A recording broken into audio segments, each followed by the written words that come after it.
जय गुरु जी, अनंतम शुक्राना गुरु जी। जय गुरु जी संगत जी। आज संगत जी मैं आपके साथ में श्री शिव महापुराण का प्रथम खंड का विंध्येश्वर संहिता शेयर करूंगी, जिसमें मैं आपको बताऊंगी तीर्थ राज में मुनियों का समागम और श्री शिव पुराण की संहिताओं के भेद। जय गुरु जी, शुक्राना गुरु जी। श्री व्यास जी बोले, एक समय की बात है, प्रयागराज में संगम पर सभी ऋषि मुनि एकत्र हुए। उस समय वहां सूत जी पधारे।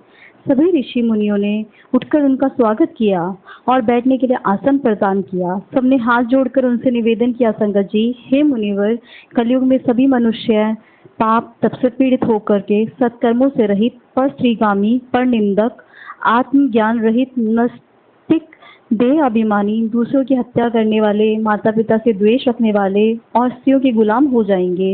वैश्य अपने धर्म से रहित कुमारी हो जाएंगे। शूद्र अपने कर्म को छोड़ करके तिलक लगाकर ब्राह्मणों का सा आचरण करने लगेंगे। नकली तपस्वी, ब्राह्मणों के तेजहर्ता, शालिग्राम आदि पाषाणों का दम पूर्वक पूजन करने वाले, कुकर्मी, विद्यावाद, विवादी, धर्मलोपक, दुष्कर्मी, धर्म के नाशक, दंभी, अभिमानी और क्रूर होंगे। स्त्रियां भी धर्म से विमुख हो जाएंगी। वे माता पिता की भक्ति से विमुख, पति से विमुख, प्रेमी के साथ रहने वाली, तमोगुण और नित्य रुगुण रहा करेंगी। इस दुख से छुटकारा दिलाने वाला कोई सरल उपाय बताइए।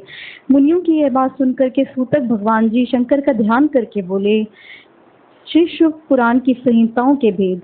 श्री सूत जी बोले, हे मुनिवरों, कलयुग के पापों को नष्ट करने वाले परमार्थदायक शिव पुराण वेदांत का सरसब कहा गया है। इसे पढ़ने एवं सुनने से मुक्ति मिल जाती है।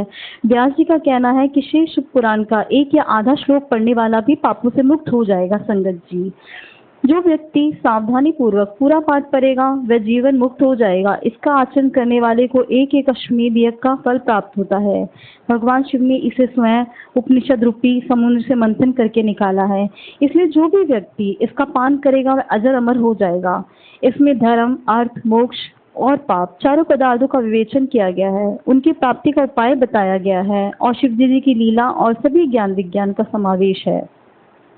भगवान शिव जी ने पहले इसमें 1,00,000 श्लोक रखे थे। संगत जी, विंध्येश्वर संहिता, रुद्र संहिता, विनायक संहिता, प्रत्येक में 10-10 हजार श्लोक, उमा संहिता 8,000 श्लोक, मातृ संहिता के 8,000 श्लोक, एकादश रुद्र संहिता के 13,000 श्लोक, कैलाश संहिता के 6,000 श्लोक, शतरुद्र संहिता में 3,000 श्लोक, कोटि रुद्र संहिता में 9,000 श्लोक, सहस्त्र कोटि रुद्र संहिता में 11,000 श्लोक, मानवीय संहिता में 10,000 श्लोक और धर्म संहिता के 12,000 श्लोक रखे थे। संगत जी, परंतु इस कलयुग में जीवों के उद्धार के लिए भगवान शिव ने इसमें कुल 24,000 श्लोक कर दिए हैं।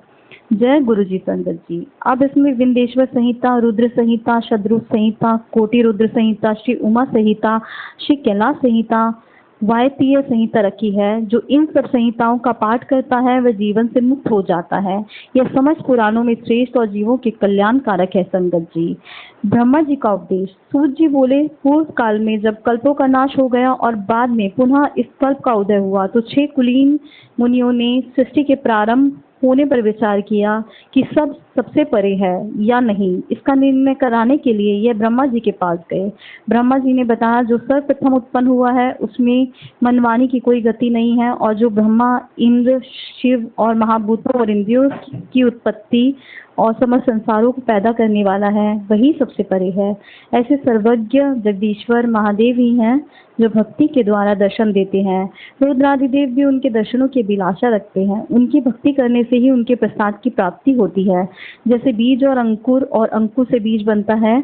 ब्रह्मा जी ने कहा, आप महादेव जी की प्रसन्नता हेतु एक दीर्घ यज्ञ करिए, जिसमें शिव जी की कृपा से आपके साध्य और साधन का ज्ञान प्राप्त होगा। मुनियों ने पूछा, हे भगवान, ये साध्य और साधन क्या है? ब्रह्मा जी ने कहा, साध्य शिव पद है और साधन उसकी सेवा करना है। वेद विधि द्वारा उनकी आराधना करने पर उनकी प्राप्ति होती है। जो जैसा करता है उसे वैसा ही फल प्राप्त होता है। कान से सुनना, मुंह से कहना, मन से मनन करना भी एक महान साधन है, क्योंकि महेश्वर हमेशा सुनने, कीर्तन करने और मन